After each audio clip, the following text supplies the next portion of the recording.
নতুন রিন, যার প্রোসিএস টেকনোলজি গভীর থেকে পরিষ্কার করে আর ধরে রাখে কাপড়ের নতুনের মতো উজ্জ্বলতা। নতুন রিন অ্যাডভান্সড পাউডার, নতুনের মতো উজ্জ্বল। চাকরিটা যাওয়ার পর থেকে না কেমন জানি পাকা পাকা লাগছে।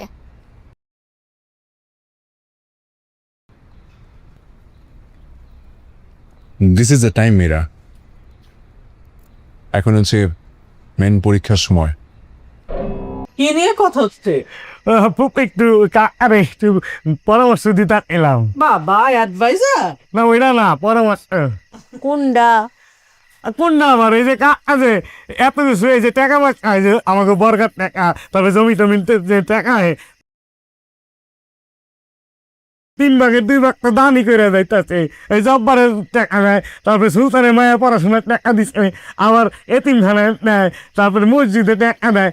আমার কথা হইতে এবারে আপনি যেহেতু এইসব করতেছেন, তাহলে চেয়ারে বই এক করেন। আমি কই এই কাকারে চেয়ারম্যানের নির্বাচনী কথাই। কে আছে আমি ছাড়া? আমি ছাড়া কে আছে তোমার?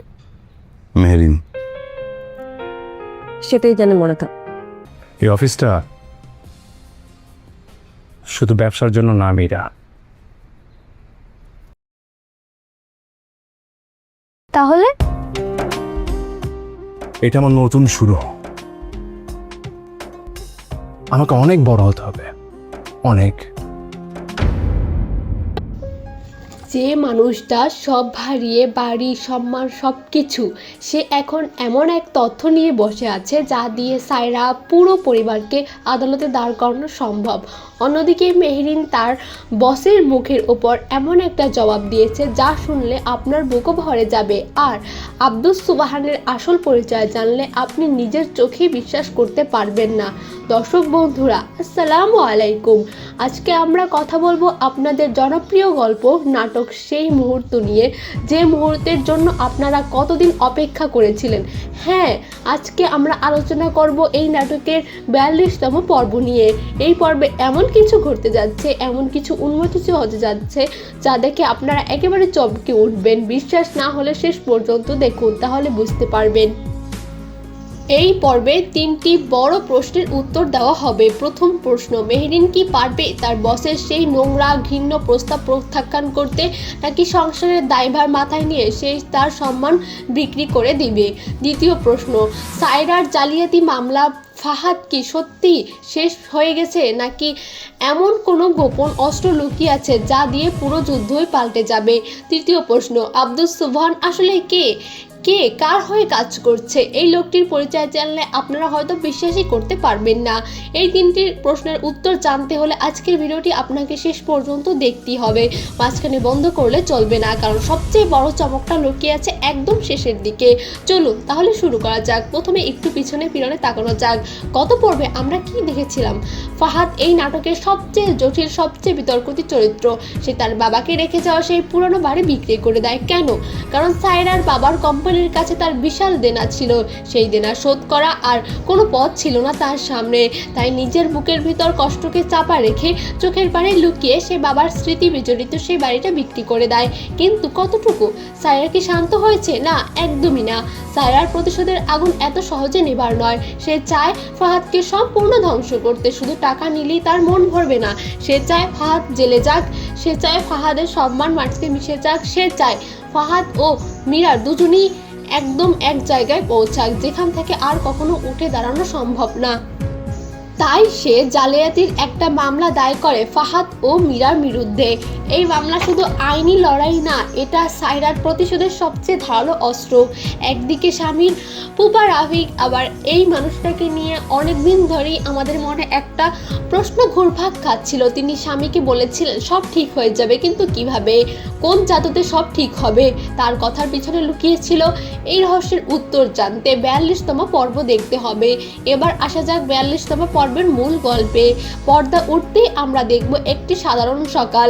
মেহরিন অফিসের জন্য তৈরি হচ্ছে, তার মুখে ক্লান্তির ছাপ স্পষ্ট। রাতের ঘুম ভালো হয়নি, সংসারে অভাব, স্বামীর কষ্ট, বাচ্চাদের মুখের দিকে তাকানো, সব মিলিয়ে মেহরিনের প্রতিদিন নিজের ভিতরে ভেঙে পড়লেও বাইরে বাইরে শক্ত থাকার চেষ্টা করে। সে অফিসে পৌঁছায়। অফিসের চারপাশে স্বাভাবিক মনে হলো ভিতরে ভিতরে একটা উত্তেজনা লুকিয়ে আছে। বসের চেম্বারের দরজা বন্ধ। পিয়ন এসে মেহরিনকে বলে স্যার ডাকছেন। মেহরিন একটু অবাক হয়। সকাল সকাল বস ডাকছে কেন? কোনো কাজের কথা হয়তো। সে নিজেকে স্বাভাবিক রেখে চেম্বারের দরজা নক করে। ভেতর থেকে শব্দ কণ্ঠ আসে, আসুন। মেহরিন ঢোকে। বস তার দিকে একটা অদ্ভুত দৃষ্টিতে তাকায়। সেই দৃষ্টিতে সম্মান নেই, শ্রদ্ধা নেই, আছে শুধু একটা লোলুপ চাহনি। মেহরিন বলে স্যার ডেকেছেন? বস দাঁড়িয়ে ধীরে ধীরে এগিয়ে আসে, বলে হ্যাঁ তোমার সাথে একটু কথা ছিল। আসলে তুমি এখানে কতদিন ধরে কাজ করছো? মেহরিন বলে কিছুদিন হলো স্যার। বস বলে তোমার কাজ ভালো, তুমি স্মার্ট, কিন্তু শুধু ভালো কাজ করলেই চলবে না, এই অফিসে টিকে থাকতে হলে আরও কিছু দরকার। মেহরিন বুঝতে পারে না, বলে মানে স্যার?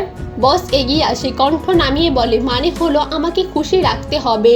এই অফিসে যারা আমাকে খুশি রাখে তারাই ভালো থাকে, যারা রাখে না তারা এখানে জায়গা নেই। মেহরিন সারা শরীর কঠিন হয়ে যায়। সে বুঝে গেছে এই মানুষটা কি বলতে চাইছে। সেটা এখন তার কাছে দিনের আলোর মতো পরিষ্কার। সে সরাসরি বসের চোখের দিকে তাকায়, বলে স্যার আমি ঠিক মতো বুঝতে পারছি না, আপনি কি বলছেন? যে আমার কাজে কোনো সমস্যা আছে? বস একটু হাসে, বলে কাজে সমস্যা নেই, কিন্তু তুমি যদি এখানে থাকতে চাও তাহলে শুধু কাজ করলেই হবে না, আমার সাথে ভালো সম্পর্ক রাখতে হবে, বুঝলে? মেহরিন এক সেকেন্ড চুপ থাকে, তারপর বলে স্যার আপনি যা বলছেন সেটা আমি বুঝতে পেরেছি এবং আমিও এটা পরিষ্কার করে বলতে চাই, আমি ওই ধরনের কোনো সম্পর্কে আগ্রহী না। আমি কাজ করতে এসেছি, কাজের বাইরে কোনো পক্ষেই উদ্ভট কাজ আমার পক্ষে সম্ভব না। Sorry sir. বস হাসি থামায়, মুখে একটা রাগের ভাব আসে, বলে দেখো সবাই প্রথমে এমনিই বলে, তারপর বাস্তবতা বুঝলে নিজেই আসে, তোমারও আসতে হবে। মেহরিনের চোখ দুটো জ্বলে ওঠে। সে বলে আমি আসবো না, প্রয়োজন হলে আজকেই চাকরি ছেড়ে চলে যাব, কিন্তু নিজের সম্মান বিকিয়ে কোনো চাকরি আমি করব না। বস এবার সত্যি অবাক হয়, এই মেয়েটা এত সাহস সে ভাবেনি। মেহরিন আর এক মুহূর্ত দেরি না করে ঘুরে দাঁড়ায় এবং চেম্বার থেকে বেরিয়ে আসে। বাইরে এসে একটু থামে, বুকটা ধুকপুক করছে, চোখে পানি আসতে চাইছে, কিন্তু সে পানি ফেলে না, শুধু একটা লম্বা শ্বাস নেয় এবং নিজেকে বলে আমি ঠিক করেছি, আমি ঠিক করেছি। দর্শক বন্ধুরা, এই মুহূর্তে মেহরিন যে সাহস আমরা দেখব সেটা শুধু একটা মেয়ের গল্প না, এটা প্রতিটি নারীর অদম্য শক্তির প্রতিচ্ছবি, যা সংসার বাঁচাতে গিয়ে নিজের সম্মানটুকু আঁকড়ে ধরে থাকে। মেহরিনের এই দৃঢ়তা এই পর্বকে অনন্য করে তুলবে। এবার আসা যাক ফাহাদের দিকে। ফাহাদ আর নতুন অফিসে কাজ করছে, বাড়ি গেছে, সম্পদ গেছে, সম্মান অনেকটাই গেছে, কিন্তু ফাহাদ থেমে নাই, সে নতুন করে শুরু করেছে। মীরা পাশে বসে কিছু কাগজপত্র দেখছে, হঠাৎ দরজায় টোকা পড়ে, দরজা খুলে যায়। একজন পিয়ন, হাতে একটা খাম। পিয়ন বলে ফাহাদ সাহেব। ফাহাদ বলে হ্যাঁ আমি। পিয়ন খামটা এগিয়ে দেয়, এটা আপনার জন্য। ফাহাদ খামটা নেয়, পিয়ন চলে যায়। ফাহাদ খামটা খোলে, ভেতরে আইনি কাগজ, মামলার নোটিশ। মীরা এগিয়ে আসে, কি হয়েছে? ফাহাদ কাগজটা মীরার হাতে দেয়। মীরা পড়তে থাকে, পড়তে পড়তে তার মুখ ফ্যাকাশে হয়ে যায়, বলে এটা কি? এটা কিভাবে সম্ভব? আমরা তো টাকা ফেরত দিয়ে দিয়েছি, তারপর সায়রা মামলা করলো কিভাবে? ফাহাদ চুপ করে থাকে। মীরা কাঁদতে কাঁদতে বলে ফাহাদ এবার কি সত্যিই শেষ? আমরা কি সত্যিই হেরে গেলাম? আমরা কি পারবো না উঠে দাঁড়াতে? ফাহাদ ধীরে ধীরে মীরার দিকে তাকায়, তার চোখে কোনো ভয় নেই, কোনো আতঙ্ক নেই, বরং সেই চোখে একটা অদ্ভুত শান্তি, একজন মানুষের শান্তি। সে জানে সামনে কি করতে হবে। ফাহাদ ধীরে ধীরে বলে মীরা ভয় পেও না। মীরা বলে কিভাবে ভয় পাই না আমি? মামলা হচ্ছে আমার বিরুদ্ধে। ফাহাদ বলে মামলা হতে পারে, কিন্তু মামলা মানেই হার নয়। এবার আমার পালা। সায়রা অনেক দিন খেলছে, আমিও খেলবো। মীরা অবাক হয়ে তাকায়, কি বলতে চাইছো? ফাহাদ একটু হাসে, বলে সায়রার বাবার কোম্পানিতে এমন কিছু আছে যেটা বাইরের কেউ জানে না, আমি জানি, আর সেই সত্য এখন আমার কাছে সবচেয়ে বড় অস্ত্র। মীরার মুখে এবার একটু আশার আলো ফোটে। ফাহাদ বলে সায়রা মনে করছে সে আমাকে কোণঠাসা করে ফেলেছে, কিন্তু সে জানে না দেওয়ালে পিঠ থেকে যায়, বাঘ সবচেয়ে ভয়ঙ্কর হয়। এবার দেখো আমি কিভাবে খেলা শেষ করি। দর্শক বন্ধুরা, ফাহাদের এই কথাগুলো শুনলে বুকের ভিতর একটা শিহরণ লাগে। এই মানুষটা সব হারিয়েছে, বাড়ি হারিয়েছে, সম্মান হারিয়েছে, স্বাচ্ছন্দ্য হারিয়েছে, কিন্তু মাথা হারায়নি, তার বুদ্ধি হারায়নি। এই বুদ্ধি এখনো সবচেয়ে বড় সম্পদ। এবার আসা যাক এই পর্বের সবচেয়ে বড় রহস্যের দিকে, আব্দুস সুবহান। এই নামটি কি আপনাদের মনে আছে? গত পর্বে যখন ফাহাদ তার পৈতৃক বাড়িটি বিক্রি করে দেয়, যখন ক্রেতা হিসেবে এসেছিল এই আব্দুস সুবহান, একটা সাধারণ ক্রেতা মনে হয়েছিল, কিন্তু 42তম পর্বে এই মানুষটার আসল পরিচয় উন্মোচিত হবে। আর সেই পরিচয় জানলে আপনারা হতবাক হয়ে পড়বেন। আব্দুস সুবহান আসলে কোনো সাধারণ ক্রেতা নয়, সে পুপা রাফিকের লোক। হ্যাঁ, ঠিকই শুনেছেন, সামির সেই পুপা রাফিক, যাকে নিয়ে এত রহস্য ছিল। তিনি সামিরকে বলেছিলেন সব ঠিক হয়ে যাবে, তিনি এই পুরো বিষয়টার পিছনে ছিলেন। কিন্তু কেন? রাফিক সাহেব অনেক আগে থেকে ফাহাদের চরিত্র সম্পর্কে জানতেন। তিনি বুঝিয়েছিলেন একদিন না একদিন ফাহাদ তার নিজের স্বার্থের জন্য বাবাকে ধোঁকা দিয়ে বাড়িটা বিক্রি করবে। সেদিনের কথা ভেবেই তিনি আগে থেকে পরিকল্পনা করে রেখেছিলেন। তিনি আব্দুস সুবহানকে নির্দেশ দিয়েছিলেন বাড়ি বিক্রির খবর পেলেই কিনে নিতে, যাতে বাড়িটা অন্য কারো হাতে না যায়, যাতে একদিন ফাহাদের মা বাবা তাদের আপন ঘরে ফিরতে পারেন। এই পরিকল্পনা এতটাই গোপনে করা হয়েছিল যে সামিরও জানতো না। এই পর্বে যখন সামির এই সত্যটা জানতে পারে, তখন সে বুঝতে পারে তার পুপা আসলে কতটা দুর্ধর্ষী, কতটা ভালোবাসার মানুষ, কতটা তার চোখে জল আসে। এবং দর্শক বন্ধুরা, আমি নিশ্চিত আপনাদের চোখে জল আসবে সেই মুহূর্তে। পর্বের মাঝখানে একটা দৃশ্য আসবে যেটা এতটাই নীরব, কিন্তু সেই নীরবতার ভিতরে লুকিয়ে আছে অনেক কথা। ফাহাদ রাতে একা বসে আছে, সামনে একটা ফাইল, সেই ফাইলে কিছু কাগজপত্র।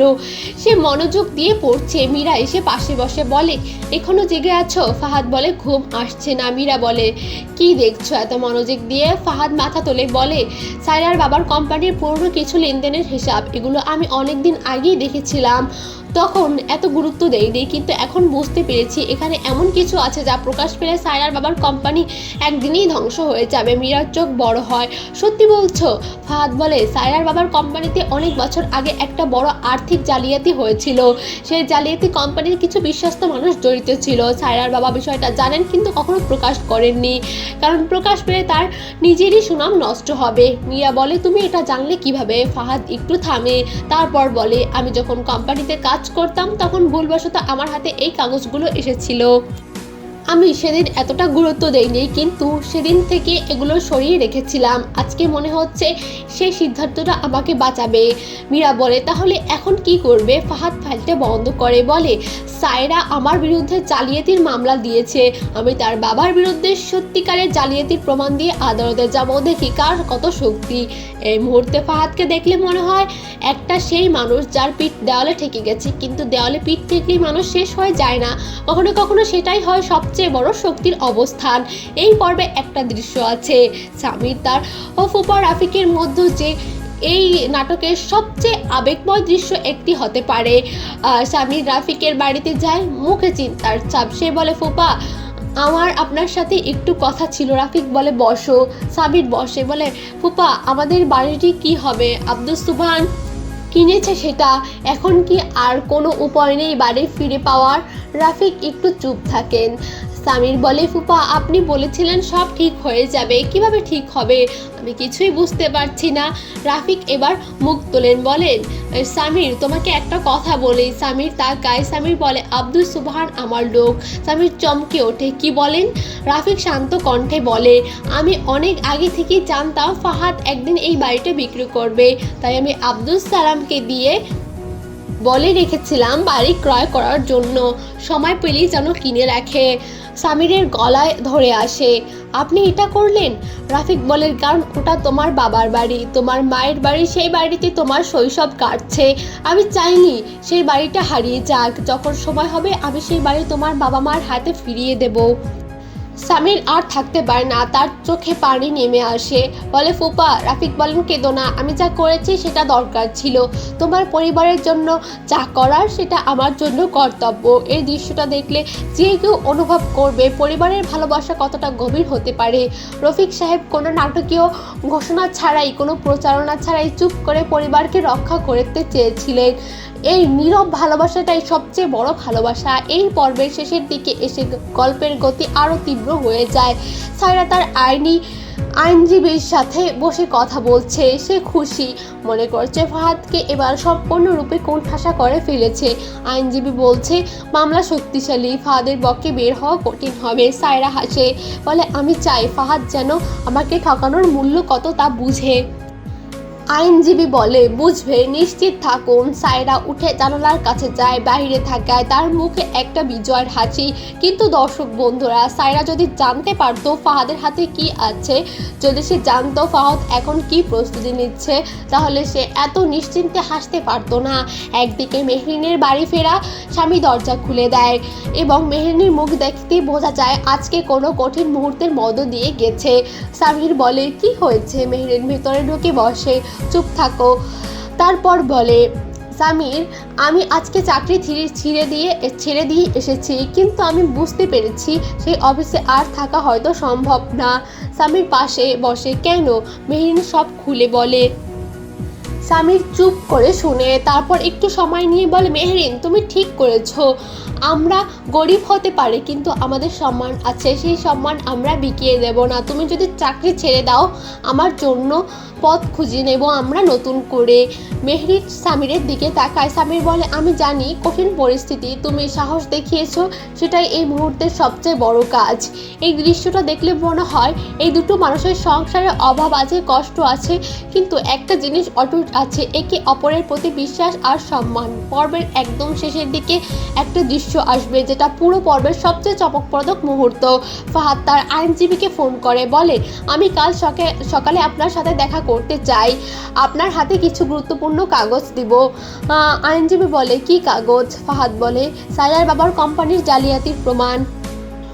ওপাশ থেকে একটু নীরবতা, তারপর আইনজীবী বলে সত্যি? ফাহাদ বলে সত্যি, এই কাগজগুলো দিয়ে পাল্টা মামলা করা সম্ভব এবং এই মামলা হলে সায়রার বাবার কোম্পানি বিপদে পড়বে। আইনজীবী বলে তাহলে কাল সকালেই আসুন। ফাহাদের ফোন রাখে, সে জানালার কাছে যায়, বাইরে রাতের আকাশ তারা জ্বলছে। ফাহাদ মনে বলে সায়রা, তুমি মনে করেছিলে আমাকে শেষ করে দিতে পারবে, তুমি জানতে না আমি ঠিক সবচেয়ে বড় শক্তিশালী হই যখন আমার কাছে হারানোর আর কিছু থাকে না। দর্শক বন্ধুরা, ফাহাদের এই কথাগুলো যদি সত্যি হয়, যদি সত্যি পাল্টা মামলা করতে হয়, তাহলে এই নাটকের মোড় সম্পূর্ণ পাল্টে যাবে। তো বন্ধুরা, 42তম পর্বের এই অসাধারণ গল্প টুকরোগুলো এভাবে সুতোর মতো গেঁথে অবিশ্বাস্য পর্বে তৈরি হতে যাচ্ছে। একদিকে মেহরিন আত্মসম্মানের লড়াই, একদিকে ফাহাদের পাল্টা আঘাতের প্রস্তুতি, একদিকে ফুপা রাফিকের গোপন ভালোবাসা উন্মোচন, আর একদিকে সায়রার বিজয়ের হাসি। সে হাসিতে হয়তো বেশি দিন টিকবে না, এই গল্পের চাকা পুরোপুরি ঘুরে যেতে পারে। তারা ভেবেছিল ফাহাদ শেষ হয়ে গেছে, তারা হয়তো চমকে উঠবে। যারা ভেবেছিল মেহরিন ভেঙে পড়বে, তারাও অবাক হবেন। এই পর্বটি দেখতে পাবেন আগামী 2 এপ্রিল বৃহস্পতিবার আমাদের ইউটিউব চ্যানেলে। তারিখটা মনে রাখবেন, 2 এপ্রিল বৃহস্পতিবার। এখন আপনাদের কাছে কিছু প্রশ্ন রেখে যেতে চাই। ফাহাদ কি পারবে সায়রার বিরুদ্ধে পাল্টা মামলা করতে? সায়রার বাবার কোম্পানির সে জালিয়াতির প্রমাণ কি আদালতে গ্রহণযোগ্য হবে? মেহরিন কি চাকরি ছেড়ে দেবে, নাকি অন্য কোনো পথ খুঁজে নেবে তার সামনে? ফুপা কি রাফিক সত্যি বাড়িটা স্বামীর পরিবারকে ফিরিয়ে দেবেন, নাকি সামনে আরও কোনো জটিলতা অপেক্ষা করছে? আর সায়রা, সে কি কখনো বুঝতে পারবে যে প্রতিশোধের আগুনে শুধু অন্যরাই জ্বলে না, সে নিজেও পুড়ে যায়? এই পর্বগুলোর উত্তর আপনাদের কমেন্টে জানান। আপনার মতামত আমাদের কাছে খুবই গুরুত্বপূর্ণ। হাজারো দর্শকদের মধ্যে আপনাদের মতামতটাই হয়তো সবচেয়ে কঠিন বিশ্লেষণ হতে পারে। ভিডিওটি যদি ভালো লেগে থাকে তাহলে একটি লাইক দিবেন এবং সাবস্ক্রাইব করবেন চ্যানেলটি। আর হ্যাঁ, পাশে থাকা বেল আইকনটি অবশ্যই অন করে রাখুন, তাহলে 43তম পর্বের নতুন আপডেট আসার সাথে সাথেই আপনারা নোটিফিকেশন পেয়ে যাবেন। মনে রাখবেন, এই গল্প শুধু পর্দার গল্প না, এই গল্প ফাহাদের মানুষের যারা আছে, মানুষের মনের ভিতরে যারা ভুল করে ফিরে আসার চেষ্টা করে। মেহরিনের মতো মানুষ আছে যারা সব হারিয়ে সববারটুকু আঁকড়ে ধরে। সামিরের মতো মানুষ আছে যারা ভালোবাসার মানুষের পাশে দাঁড়ায়। আর রফিকের মতো মানুষ আছে যারা চুপ করে নীরবে পরিবারকে রক্ষা করে যায়। এই গল্পের প্রতিটি চরিত্র আসলে আমাদের চারপাশের কেউ না কেউ। দেখা হবে 43তম পর্বে। সেই পর্ব আরও বড় টুইস্ট অপেক্ষা করছে।